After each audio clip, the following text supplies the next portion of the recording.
In other news, ExoGeniCorp is still denying reports that one of their survey teams has gone missing in the Hades Gamma Cluster.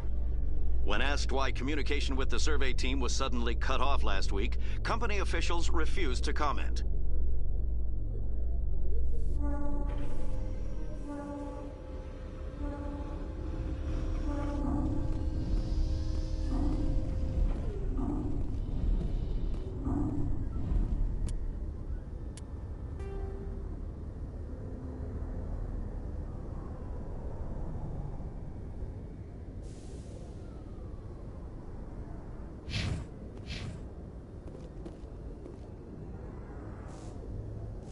I've got big news for you, Shepard. Captain Anderson is stepping down as commanding officer of the Normandy. The ship is yours now.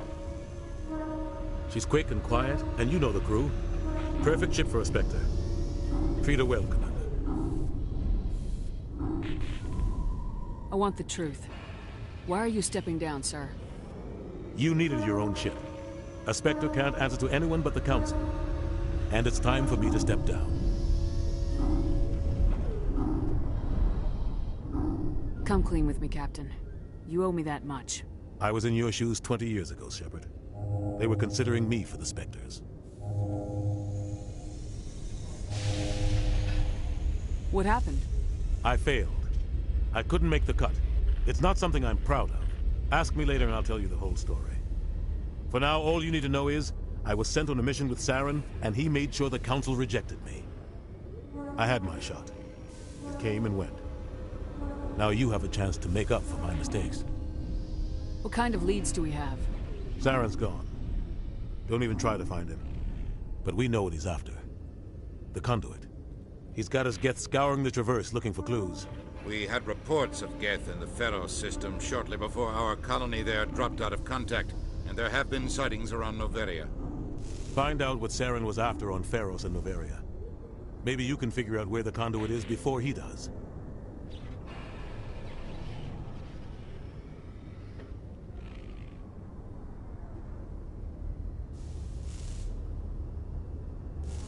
The Reapers are the real threat. I'm with the Council on this one, Shepard. I'm not sure they even exist. But if they do exist, the conduit's the key to bringing them back. Stop Saren from getting the conduit, and we stop the Reapers from returning. Anything else?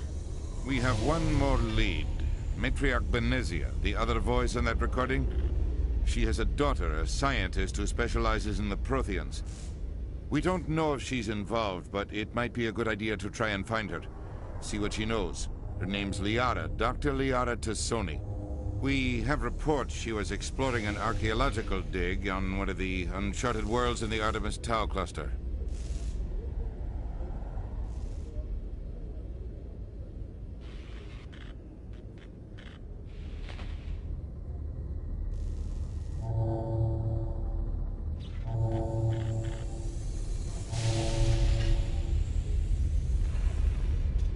Sounds like we should head for the Artemis Tau cluster. It's your decision, Commander. You're a Spectre now. You don't answer to us. But your actions still reflect on humanity as a whole. You make a mess and I get stuck cleaning it up.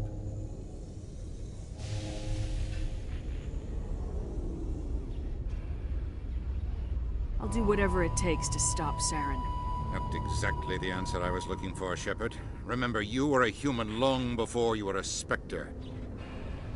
I have a meeting to get to. Captain Anderson can answer any questions you might have.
Yes, Commander?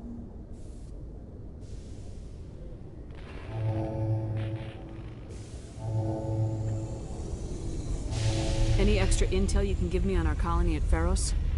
The entire planet used to be one giant Prothean city. Mostly ruins now. But some of the infrastructure is still intact. The colony tried to build on what the Protheans left behind. We lost all contact with them when the Geth attacked.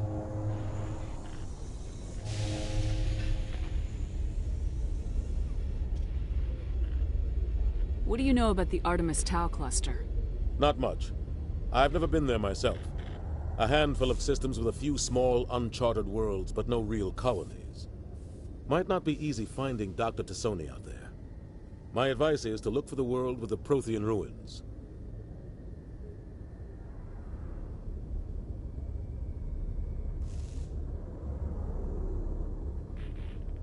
What can you tell me about Novaria? Novaria's trouble. Always has been. The whole planet's basically a center for corporations to conduct illegal research. Watch your back there, Shepard. Spectres are about the only form of Citadel authority Novaria respects. But they aren't popular. What do you know about Armiston Baines? Where did you hear that name? Never mind, I don't want to know. Baines is dead. Has been for quite some time. The people I spoke with seemed to think he was still alive. It's not common knowledge. Military's keeping it under wraps.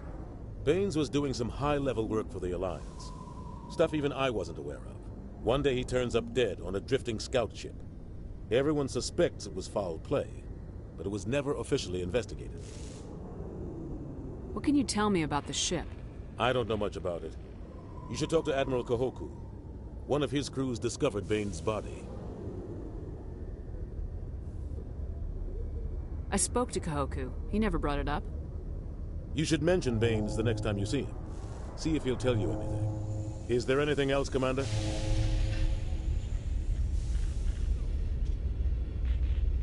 How are you holding up?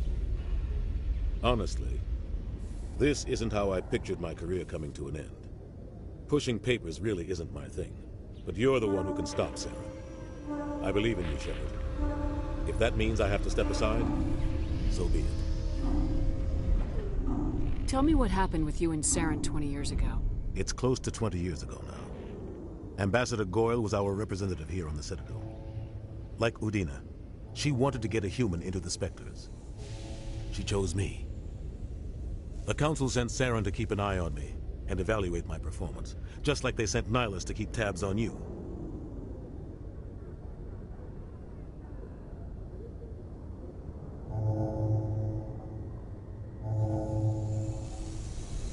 I think I deserve the whole story. We had intel on a rogue scientist being funded by Batarian interests. He was trying to set up a facility to develop illegal AI technology out in the Verge. Alliance intel had done all the work, but the Council wanted a Spectre involved. We compromised. I was assigned to help Saren in his investigation. We tracked the scientist to a refining facility on Kamala. He was hidden away somewhere inside, protected by an army of Batarian mercenaries. The plan was simple. Sneak into the plant, capture the scientist, sneak back out. Quick, quiet, and a minimum of bloodshed. I'm guessing things didn't go as planned? Saren and I split up to cover more ground. Then about halfway through the mission, there was a massive explosion in the refinery core. Officially, it was ruled an accident, but I think Saren detonated it on purpose to draw off the enemy guards. How many casualties? The explosion tore the refinery to shreds. The whole place was on fire.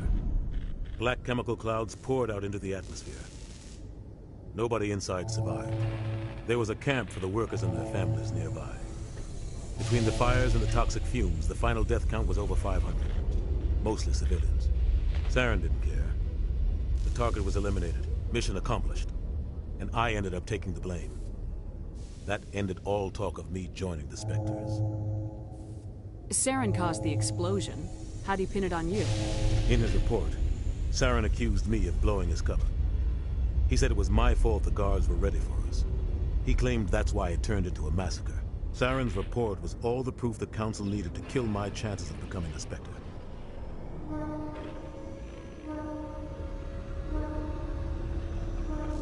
Why'd you let him get away with it? Who do you think the Council was going to listen to? Me? Or their best agent? I had a bad feeling about him right from the start. I should have been more careful. Maybe I could have stopped things before they got out of hand. Don't blame yourself, Captain. I don't. I blame Saren. I think he wanted things to go bad. He was looking for an excuse to blow that refinery. Maybe he just likes the violence. Maybe he was just trying to make me look bad to keep humans out of the Spectres. If so, he pulled it off. Why'd you let him get away with it? Who do you think the Council was going to listen to? Me? Or their best agent? I had a bad feeling about him right from the start. I should have been more careful. Maybe I could have stopped things before they got out of hand. The only thing I care about is stopping Saren. You're right, Commander. It's no good living in the past. I should go. I'll be here if you need anything.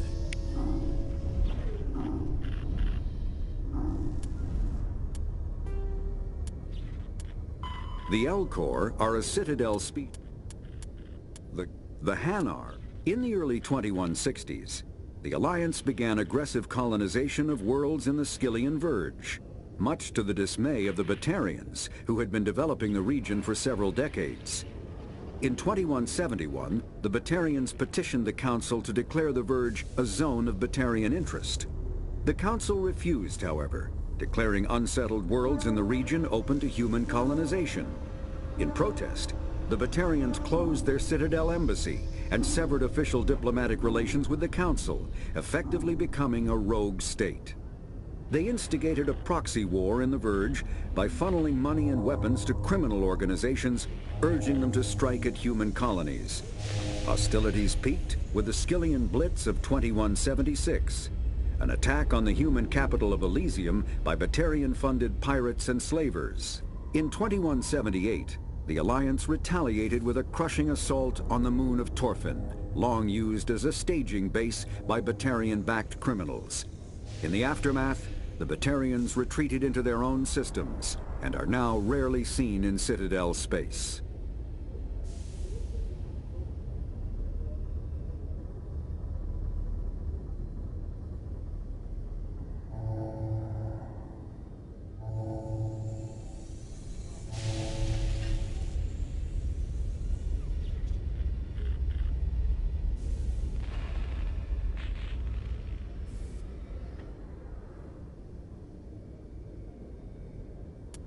The Volus are a member species of...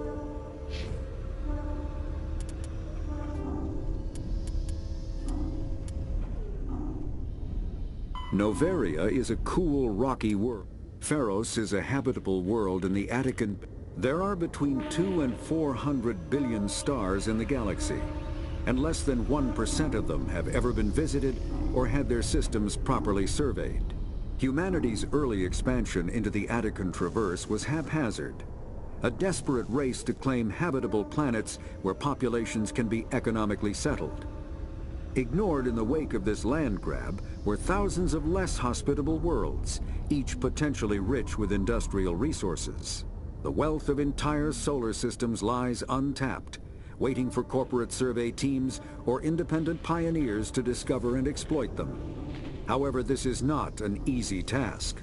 In addition to the environmental hazards, the fact that uncharted worlds are largely ignored makes them popular bases for criminals, revolutionaries, cults,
Coming up in a report later today, Emily Wong investigates corruption on the Citadel and uncovers a full-blown crime syndicate.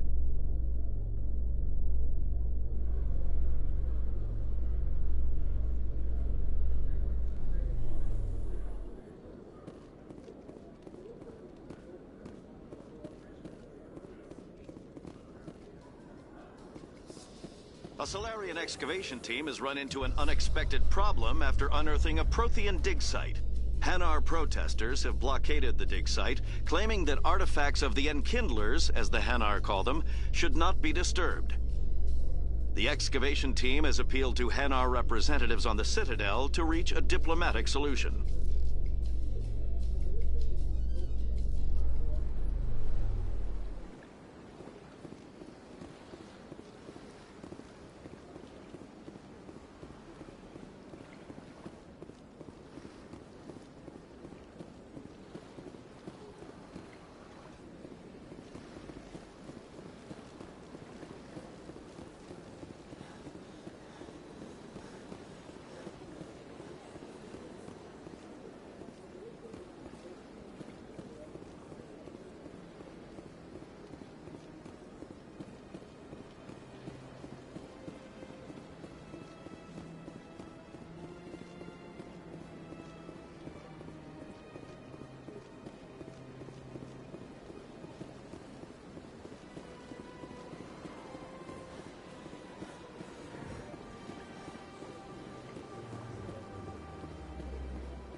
Commander, It is good to see you again.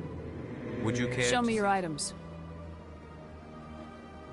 Oh, this one is pleased to do so, human. You will not be disappointed.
Commander, it is good. Show me your items. Oh, this one is pleased.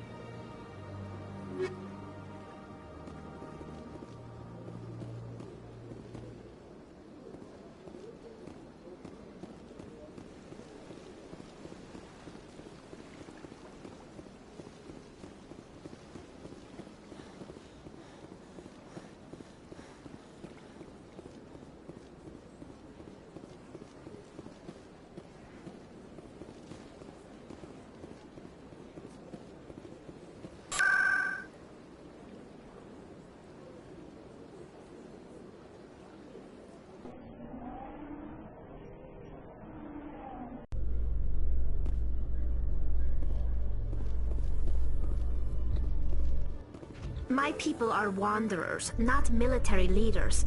All this fighting seems strange. It must be more familiar for you, Chief Williams. Trying to take down a rogue Spectre and his army of synthetics? No, they didn't cover this in basic.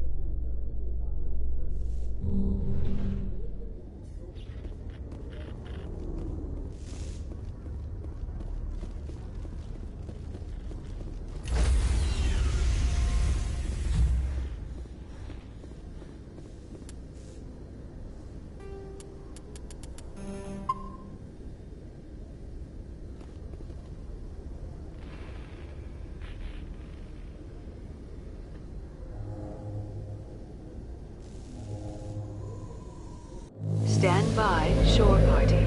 Decontamination in progress. I heard what happened to Captain Anderson. Survives 100 battles and then gets taken down by backroom politics. Just watch your back, Commander. Things go bad on this mission, you're next on their chopping block.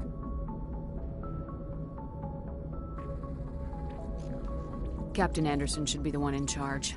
It's like I'm stealing the ship from him. Yeah, the captain got screwed.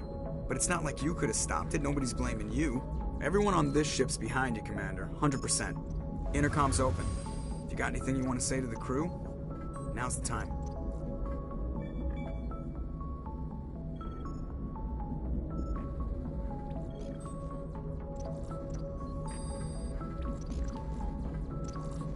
Listen up, Normandy. This is your commander speaking. We have our orders. Find Saren before he finds the conduit, and I refuse to let anything get in the way of that mission.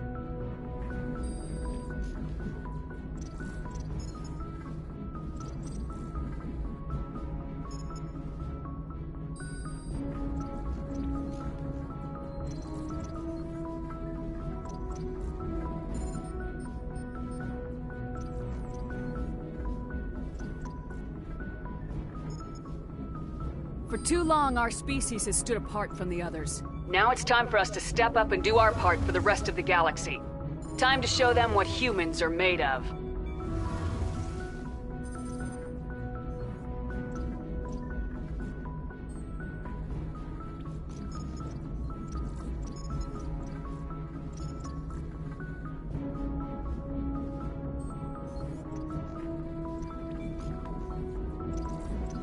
Wherever Saren goes, we'll follow. Wherever he searches for the conduit, we'll be there. We will hunt him to the very ends of the galaxy and bring him down.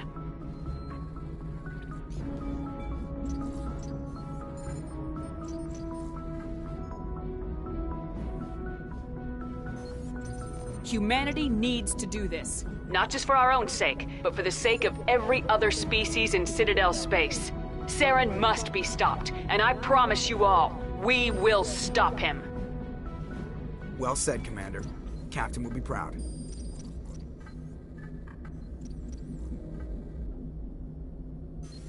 Fancy speeches won't stop Saren from finding the conduit. If we really want to make the captain proud, we better get this bird in the air. Yes, ma'am.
Commander, something you need?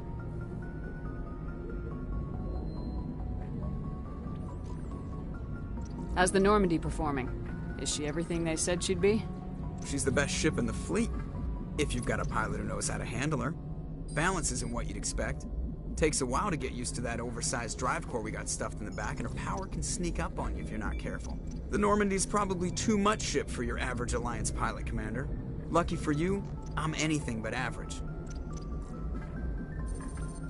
I like to know my crew. Mind if I ask you a few questions?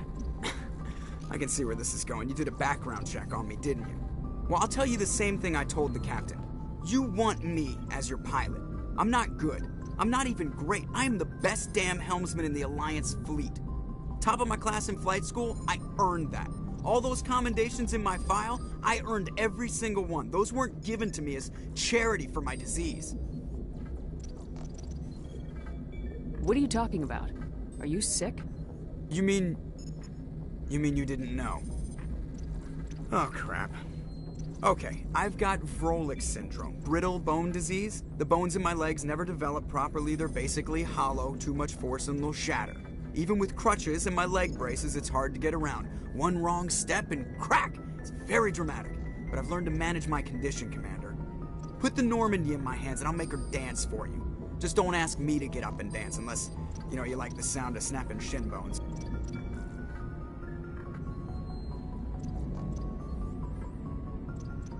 How'd you end up joining the Alliance? Look, if you're looking for an inspirational tale of the crippled kid overcoming impossible odds, you're gonna be disappointed. My mother was a civilian contractor working for the Alliance. I basically grew up on the Arcturus station back when they were building up the fleets.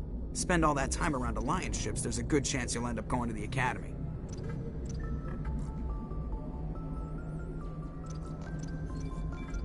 Why does everyone call you Joker? It's a lot shorter than saying Alliance Flight Lieutenant Jeff Moreau. Plus, I love to make little children laugh.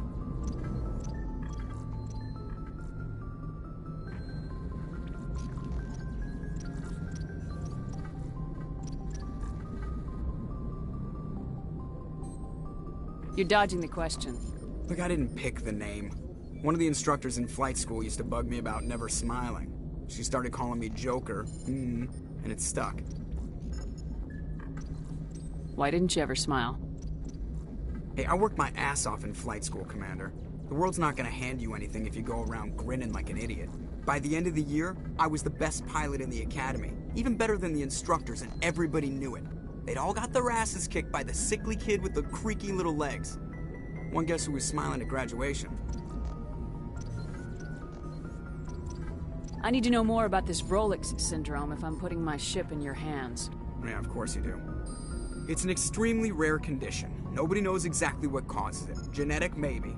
It's treatable, but there's no cure. They classify my case as moderate to severe. I was born with over a dozen fractures, hip, thighs, ankles. My bones were already breaking in the womb. 100 years ago, I wouldn't have survived past my first year. Lucky for me, modern medical science has turned me into a productive member of society.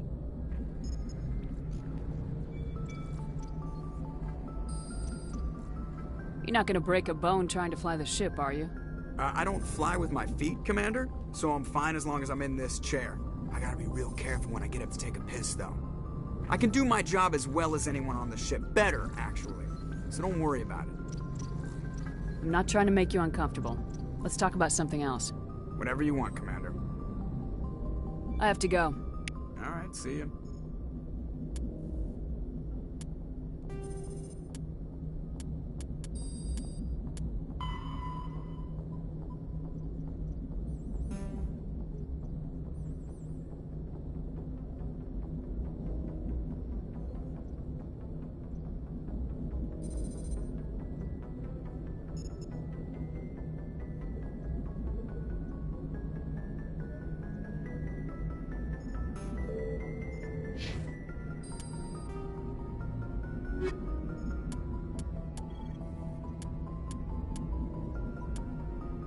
The Normandy is a prototype starship developed by the Human Systems Alliance with the assistance of the Citadel Council. It is optimized for scouting and reconnaissance missions in unstable regions using state-of-the-art stealth technology. For most ships, the heat generated through standard operations is easily detectable against the absolute zero background of space. The Normandy, however, is able to temporarily sink this heat within the hull. Combined with refrigeration of the exterior hull, The ship can travel undetected for hours or drift passively for days of covert observation. This is not without risk. The stored heat must eventually be radiated, or it will build to levels capable of cooking the crew alive. Another component of the stealth system is the Normandy's revolutionary Tantalus drive, a Mass Effect core twice the standard size. The Tantalus drive generates mass concentrations that the Normandy falls into, allowing it to move without the use of heat-emitting thrusters.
Equalizing interior pressure with exterior atmosphere. Logged. The commanding officer is ashore. Exo Presley has the deck.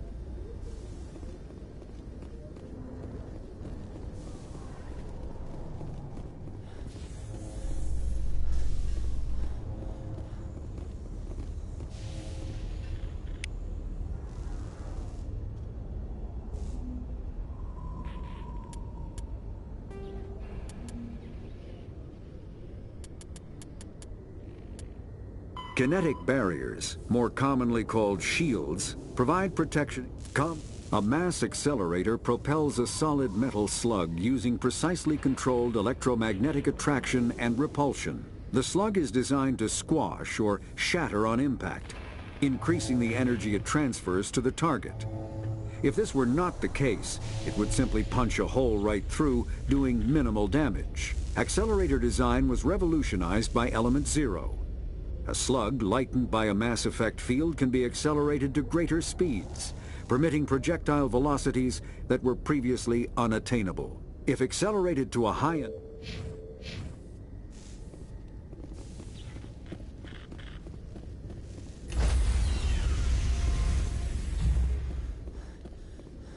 Stand by, shore party. Decontamination in progress.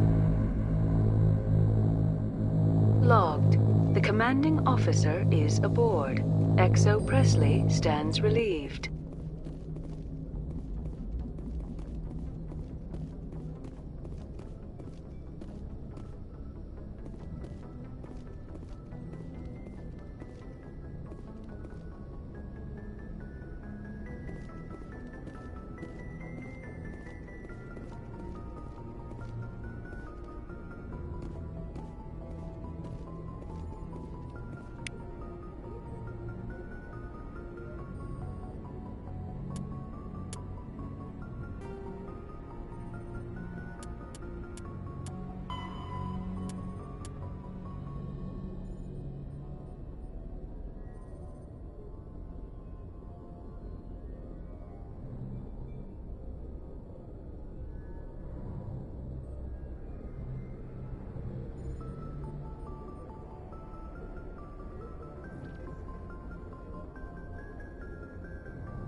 If anyone has to take over for Captain Anderson, I'm glad it's you.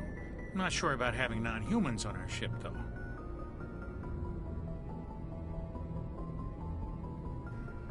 Speak freely, Presley. I want to know if you have a problem with non-humans. It's not that, Commander. Humanity has always handled its own problems. Saren attacked one of our colonies. We should be the ones to stop him. We don't need their help.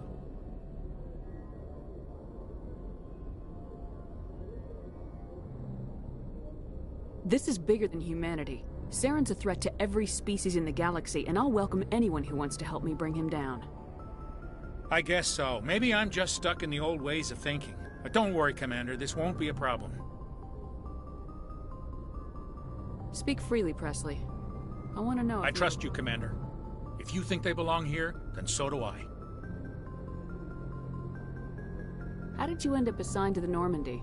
I signed up with the Alliance as a navigator right out of school, following in my grandfather's footsteps, I guess. My first posting was on the Agincourt. We were at Elysium during the Skillian Blitz. A massive fleet of alien raiders hit the colony, trying to wipe it out. They had the numbers, but their ships were no match for an Alliance frigate. It was a slaughter. We couldn't even keep track of how many ships they lost.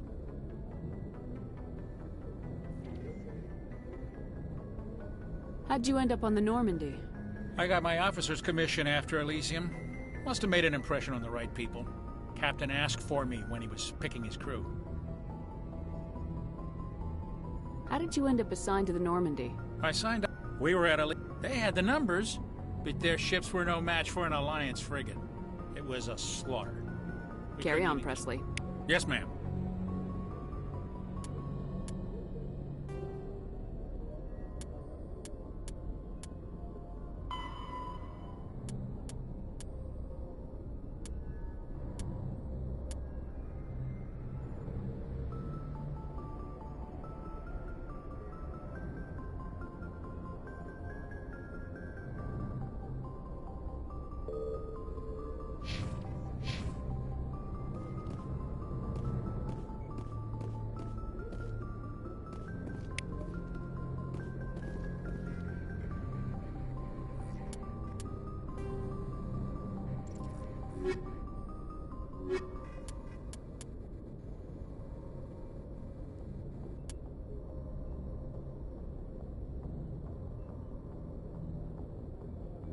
The Citadel is an ancient deep space station. Citadel space is an unofficial term referring to any region of space controlled by a species that acknowledges the authority of the Citadel Council. At first glance, it appears this territory encompasses most of the galaxy. In reality, however, less than 1% of the stars have been explored. Even Mass Effect FTL drive is slow relative to the volume of the galaxy. Empty space and systems without suitable drive discharge sites are barriers to exploration. Only the mass relays allow ships to jump hundreds of light years in an instant, the key to expanding across an otherwise impassable galaxy. Whenever a new relay is activated, the destination system is rapidly developed. From that hub, FTL drive is used to expand to nearby star clusters. The result is a number of densely developed clusters, thinly spread across the vast expanse of space, connected by the mass relay network.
Anything you need, Commander?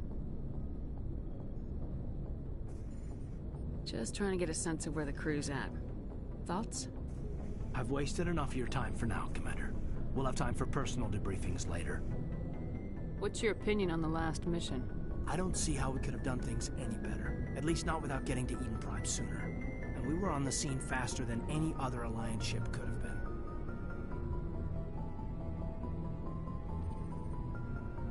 We'll talk another time, Lieutenant. Commander?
Yes, Commander?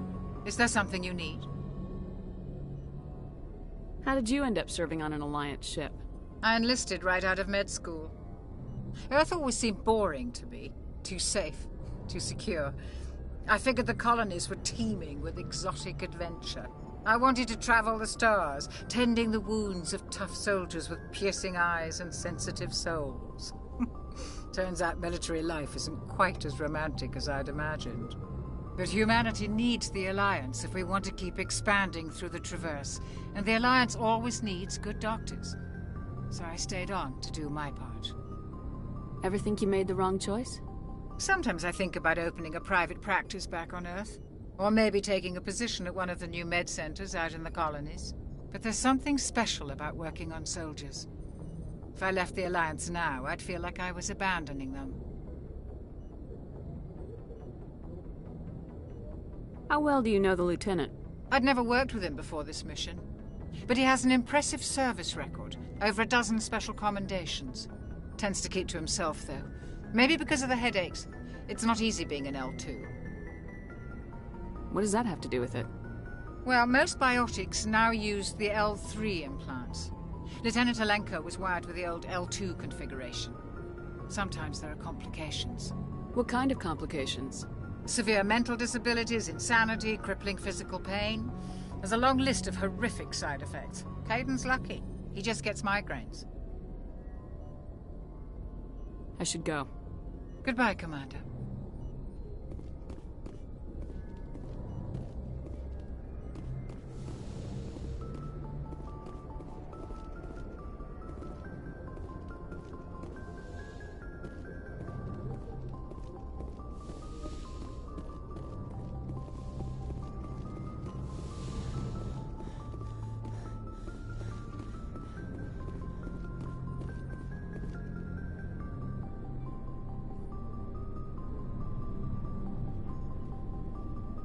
Anything you need, Commander? Just trying to get a sense of where the crew's at. I've wasted enough of your time for now, Commander. We'll have time for personal debriefing. What's your opinion on I don't that? see how we could have done. And we were on the scene faster than any other Alliance ship. We'll talk another time, Commander. Lieutenant.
Thanks for bringing me on board, Commander. I knew working with the Spectre would be better than life at CSEC.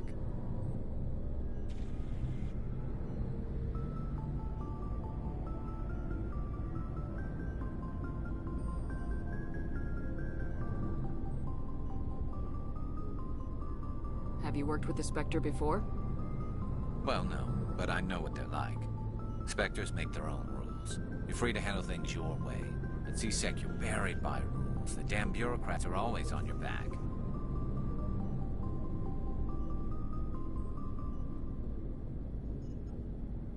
For the most part, the rules are there for a reason.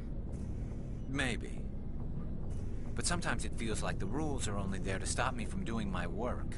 If I'm trying to take down a suspect, it shouldn't matter how I do it, as long as I do it. But CSEC wants it done their way. Protocol and procedure come first. That's why I left. So you just quit because you didn't like the way they do things? There's more to it than that. It didn't start out bad, but as I rose in ranks, I got saddled with more and more red tape. CSEC's handling of Saren was typical. I just couldn't take it anymore. I hate leaving. It's not the end of the world. You'll have tougher decisions soon enough. Yeah, I suppose you're right. Either way, I plan to make the most of this. And without CSEC headquarters looking over my shoulder, well, maybe I can get the job done my way for a change.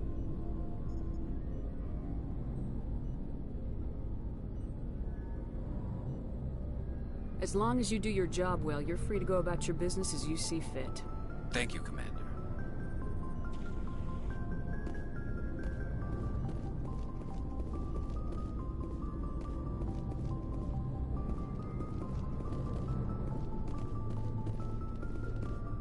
Commander? Do you have a few minutes to talk? One-on-one? I'm sorry, Commander. I need to get my duty squared away. I wouldn't mind talking more later, though. What's your opinion of the last mission? Kinda wish you'd got there sooner, Commander. No offense, I appreciate the rescue. I just wish... You wish we'd been able to save the rest of your unit. Yes, ma'am. If I had been more alert, we wouldn't have been cut down by an ambush. The Geth are perfect ambushers. They don't move, they don't make noise, they don't even breathe. They have flashlight heads, ma'am. I'll make sure it doesn't happen again. What's your opinion of the last mission? Kinda wish you'd... No offense, I appreciate the rescue. I just wish... We came as soon as we got the distress call, even with the fastest ship in the fleet. You did the best you could, Commander. It's my fault. If I had been more alert, we would... The Geth are perfect... I'll make sure it doesn't happen again. Ma'am?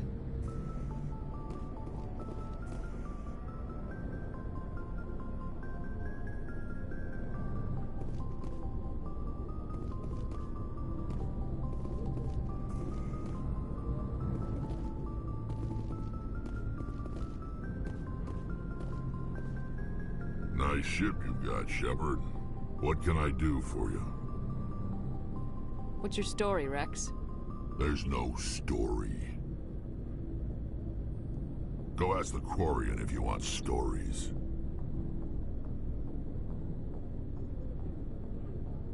You Krogans live for centuries. Don't tell me you haven't had a few interesting adventures. Well, there was this one time the Turians almost wiped out our entire race. That was fun. I heard about that. You know, they almost did the same to us. It's not the same. It seems pretty much the same to me. So your people were infected with a genetic mutation?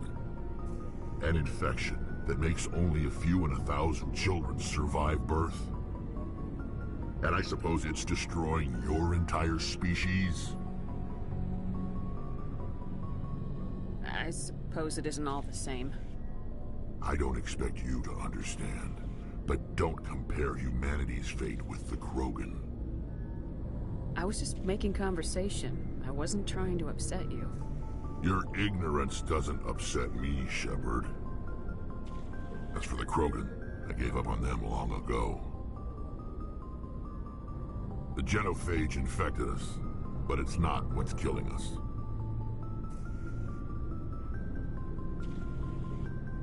Are your people really dying? We're sure not getting any stronger.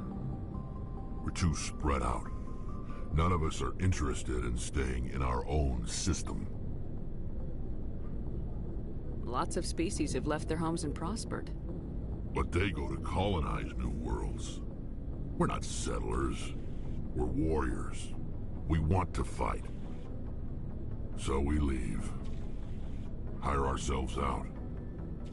And most of us never go back. So long, Rex. Shepard. Shepard? What can you tell me about the genophage?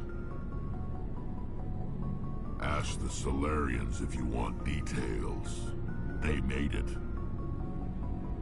All I know, it makes breeding nearly impossible. Thousands die in stillbirth, and most never get that far. Every Krogan is infected, every one. And no one's rushing to find a cure. Why don't the Krogan try to find a cure? When was the last time you saw a Krogan scientist? You ask a Krogan, would he rather find a cure for the genophage or fight for credits? They'll choose fighting every time. It's just who we are, Shepard. I can't change that. Nobody can. So long, Rex. Shepard.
The Normandy is a prototype. The Mako infantry fighting vehicle was designed for the System Alliance's frigates.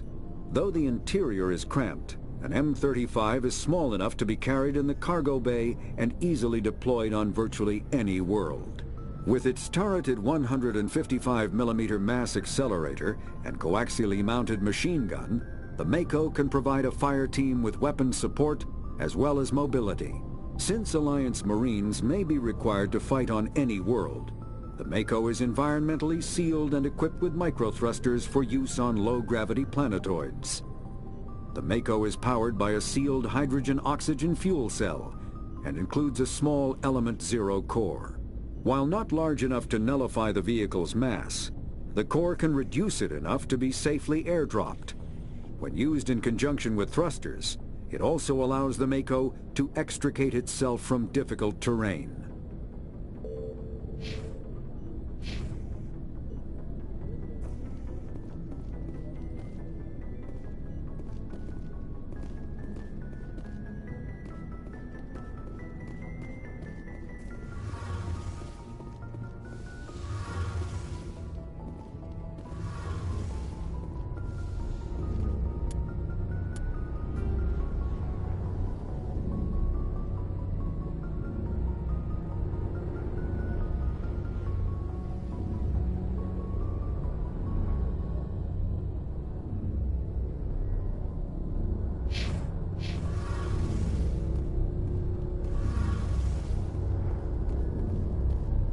Your ship's amazing, Shepard.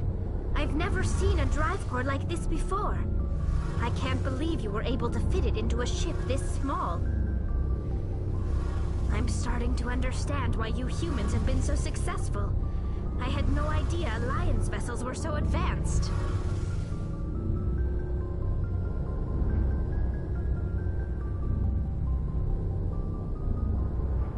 The Normandy's a prototype, cutting-edge technology. A month ago, I was patching a makeshift fuel line into a converted tug ship in the flotilla. Now, I'm sitting on board one of the most advanced vessels in Citadel space. I have to thank you again for bringing me along. Traveling on a vessel like this is a dream come true for me. I had no idea you found ship technology so interesting. It comes with being a Quarian. The migrant fleet is the key to the survival of my people. Ships are our most valuable resource. But we don't have anything like this. We make do with cast-offs and second-hand equipment. We just try to keep them running for as long as we can. Some of the fleet's larger vessels date all the way back to our original flight from the Geth.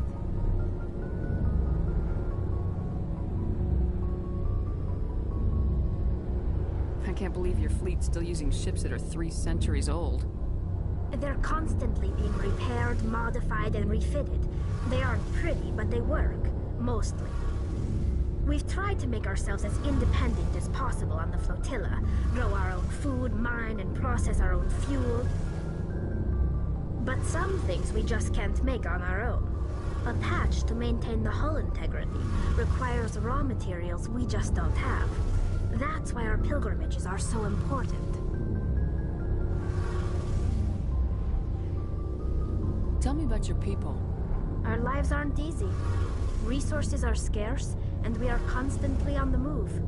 Everything we do must in some way contribute to the continuation of the migrant fleet. There are 17 million Quarians in the flotilla, and each of us relies on the others for survival. The bonds among my people are strong. Unfortunately, we have had to surrender many of the freedoms and civil liberties other species take for granted. What kind of freedoms? Well, it's illegal for parents to have more than one child. If our population grows too much, it would strain our resources to their breaking point. Of course, we also can't allow our numbers to become too few. If our population is in decline, the rule against single births is temporarily repealed. In extreme cases of population decline, incentives are even offered to encourage multiple births, though the Conclave hasn't had to take such measures in nearly a century. That's your government. The Conclave is our civilian branch of government. Each ship can elect a representative to serve on the Conclave and make decisions that affect the fleet as a whole. On matters that affect an individual ship, however, the captain has the final say. It's a tradition that dates back to the early days, when the fleet was governed by martial law.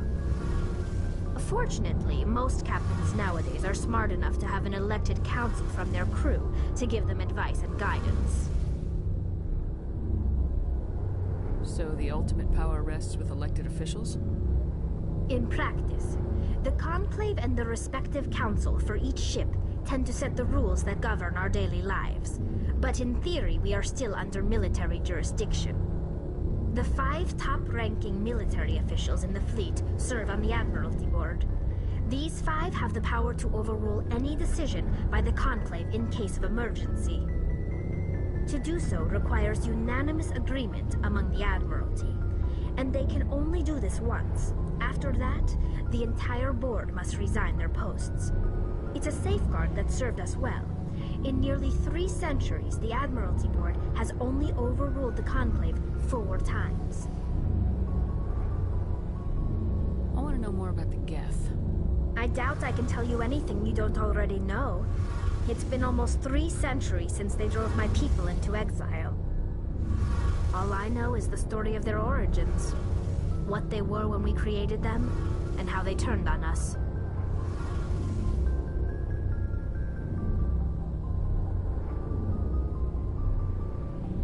Interesting.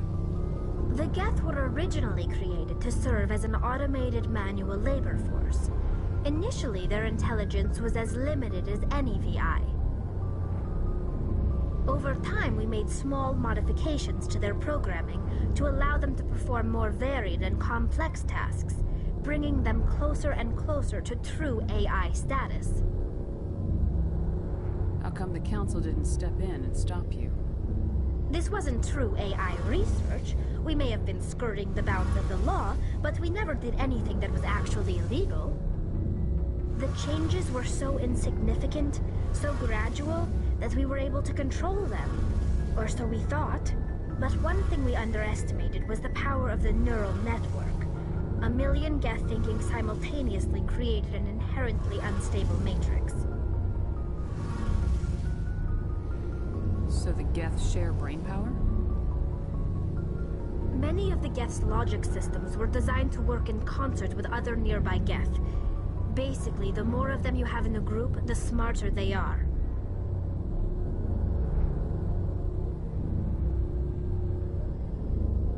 So there's some sort of group consciousness? No, nothing like that. They cannot share sensory data or information. Their programming cannot handle that much simultaneous input. Each Geth maintains an individual awareness and identity. The neural network only operates on a process-based level. It's basically the synthetic equivalent of a subconscious.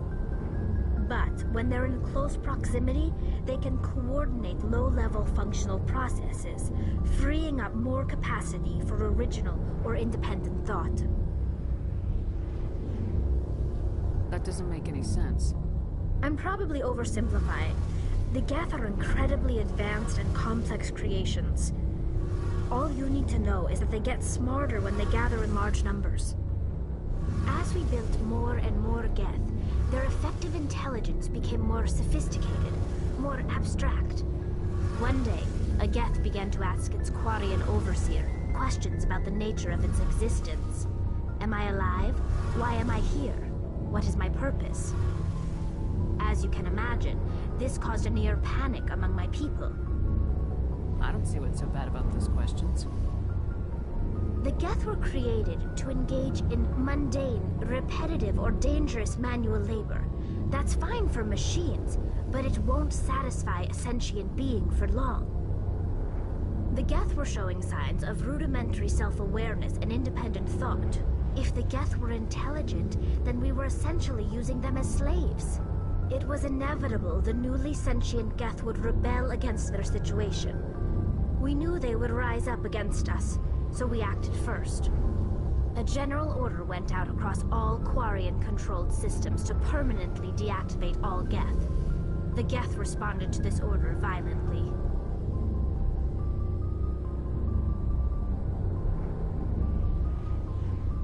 Hey, you can't blame them for fighting for their survival. We had no other choice. The Geth were already on the verge of revolution. By acting quickly, we had a chance to end the war before it began. The hope was that most of the Geth would still be little more than machines, incapable of organized resistance. But they had progressed much further than anyone anticipated. The war was long and bloody. Millions upon millions of Quarians died at their hands. In the end, we were forced to flee our own homeworld. We feared the Geth would pursue us, but they never came beyond the Veil. Now we drift through space, exile, searching for a way to reclaim what was once ours.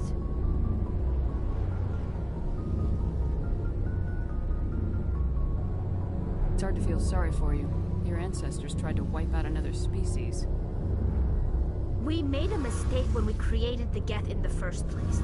But we did not make a mistake when we went to war against them. If we had not acted, they would have wiped us out. They're a synthetic life form. They have no use for organics. None.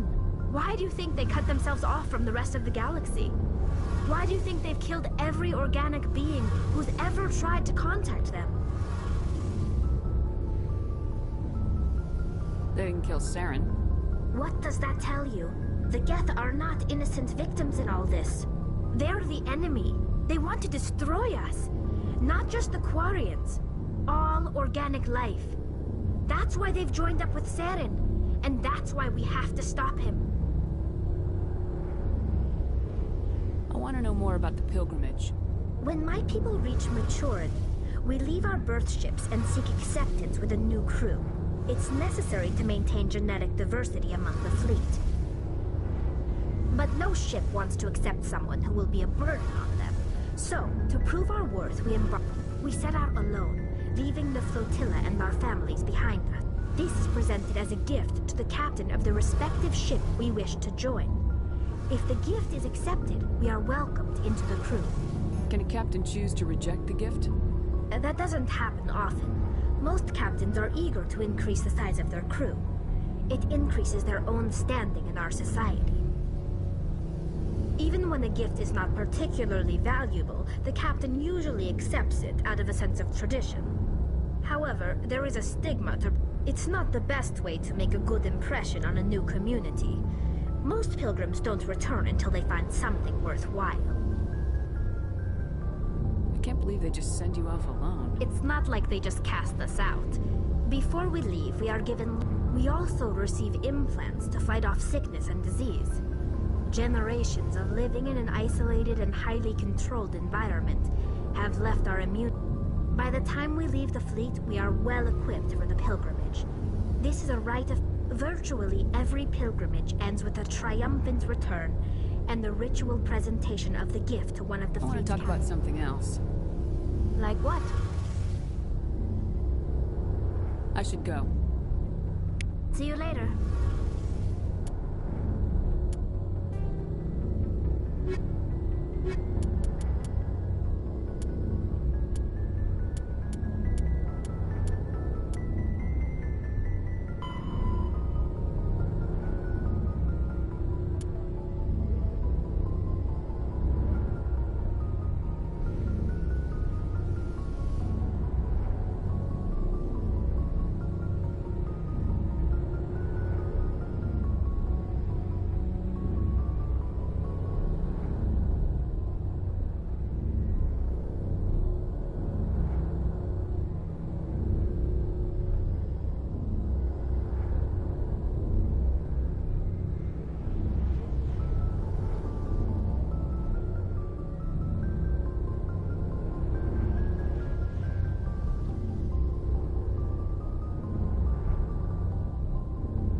An artificial intelligence.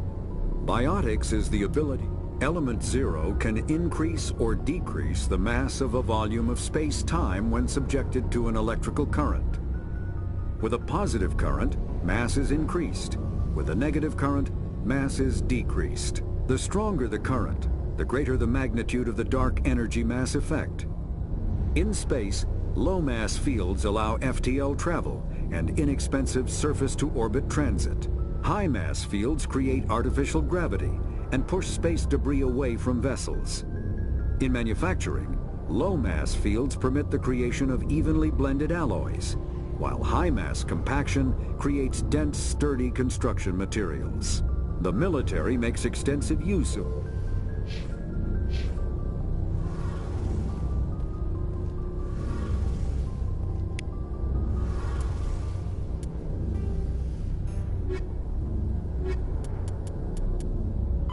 When subjected to an electrical current, the rare material dubbed Element Zero, or EZO, emits a dark energy field that raises or lowers the mass of all objects within it. This mass effect is used in countless ways, from generating artificial gravity to manufacturing high-strength construction materials.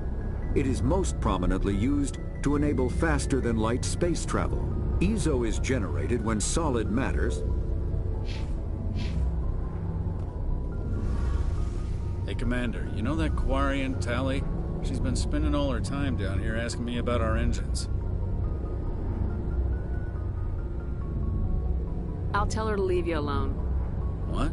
No, she's amazing. I wish my guys were half as smart as she is.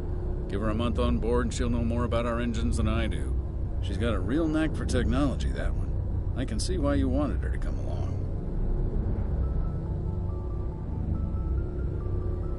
I figured she'd be a real asset to the team. You got an eye for talent, Commander, but I'm guessing that's not why you came down here. Fill me in on the IES stealth system. How does it work exactly? You can't hide a ship out in space. They emit too much heat and radiation. Too easy for sensors to pick them up, unless you find a way to capture those emissions. So our stealth systems trap the energy we give off in storage sinks built into the ship itself. No emissions to give away our location. Eventually the sinks have to be vented. More than a few hours silent running and they overheat. Cook us inside our own hull. There's no way for anyone to detect us? A visual scan can still pick us up. Anyone looking out a window can see us plain as day. But you have to be pretty close to get an actual visual out in space. Most vessels rely on scanners. As long as the stealth systems are engaged, they can't see us. Not unless we accelerate to FTL speeds.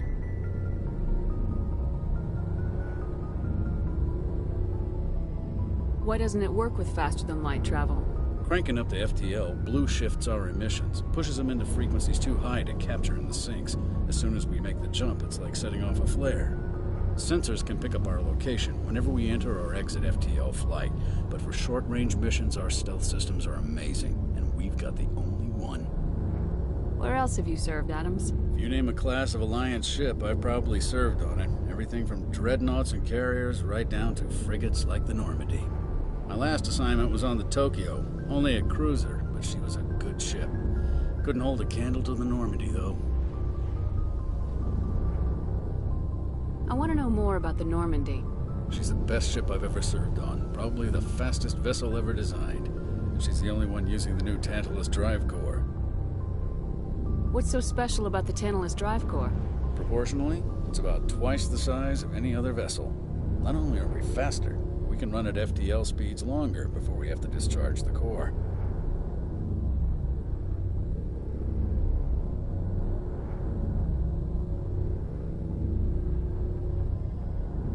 Carry on, Adams. Aye, aye, Commander.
Faster than light drop, the Normandy is a Larger warships are generally classified in one of 4 weights.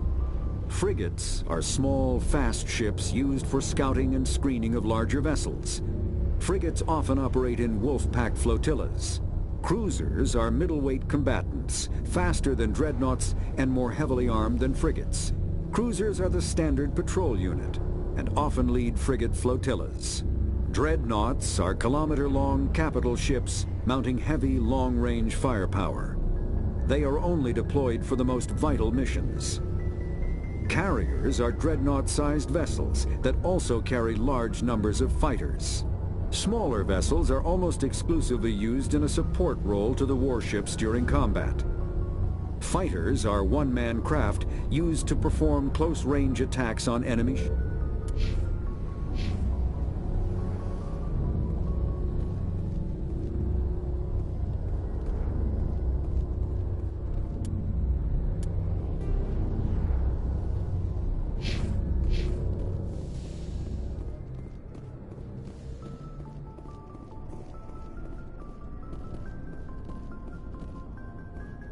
Hey, Commander. Looking for some extra supplies before you head out? What have you got? Whatever you want. Armor, weapons, mods. It's not standard Alliance issue, but that's not necessarily a bad thing. Well, as long as you don't mind paying for it.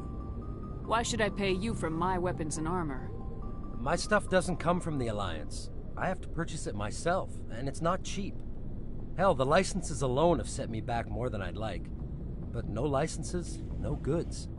Without the goods, I'm out of a job. What are licenses? Why do you need them? Manufacturers sell licenses. Each license allows me to buy and sell a certain brand of products. I already have several basic ones, but you'll need to buy more if you want me to bring in different brands. Many of the best licenses are hard to get, but they're well worth the cost if you can find them. How often will you get new items?